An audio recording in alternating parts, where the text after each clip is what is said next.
రఘురామకృష్ణరాజు మీదన కేసు ఇప్పుడు కొత్తది మరి నమోదు చేస్తారో తెలియదు. గుంటూరు నగరంలోని వ్యాపారవేత్త మాదాల శ్రీనివాస్ని డిప్యూటీ స్పీకర్ రఘురామకృష్ణరాజు అనుచరులు కిడ్నాప్ చేసేందుకు ప్రయత్నించిన ఘటన శుక్రవారం కలకలం రేపింది. గుంటూరు చంద్రమౌళి నగర్ 4వ లైన్కి చెందిన వ్యాపారవేత్త మాదాల శ్రీనివాస్ని కిడ్నాప్ చేసే ఉద్దేశం సుమారు 30 మంది దొండగలు దౌర్జన్యంగా ఇంట్లోకి జొరబడ్డారు.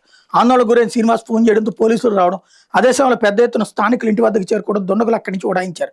ఘటన మీద శుక్రవారం రాత్రి వ్యాపారవేత్త స్వయంగా డిప్యూటీ స్పీకర్ రఘురామకృష్ణరాజు వల్ల తనకు ప్రాణహాని ఉందని రక్షణ కల్పించాలని కోరుతూ పట్టాపురం పోలీస్ స్టేషన్లో ఫిర్యాదు చేశారు.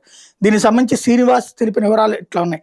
డిప్యూటీ స్పీకర్ రఘురామకృష్ణరాజుకి చెందిన power project in Bharat power జన్కమ్ కంపెనీని శ్రీనివాస్ 2022-23లో వేలంలో కొన్నారు. అలాగే ఎన్ఆర్ఆర్ఏ ఆస్తులు కూడా కొనుగోలు చేశారు. దీని మీద ఓ ఆర్థిక సంస్థ ఇచ్చిన ఫిర్యాదు మేరకు సీరియస్ ఫ్రాడ్ ఇన్వెస్టిగేషన్ సంస్థ విచారణ జరుపుతుంది. కొనుగోలు చేసిన కంపెనీ వివరాలు తాము SFIOకి చెప్తామనే భయంతో తన కిడ్నాప్ చేసేందుకు రఘురామకృష్ణరాజు ప్రయత్నించారని శ్రీనివాస్ వివరించారు. అంతేగాక రఘురామకృష్ణరాజు కాల్ చేసి తన బెదిరించారన్నారు. వారి మాట వినలేదని కిడ్నాప్కి ప్రయత్నించారని ఆందోళన వ్యక్తం చేశారు.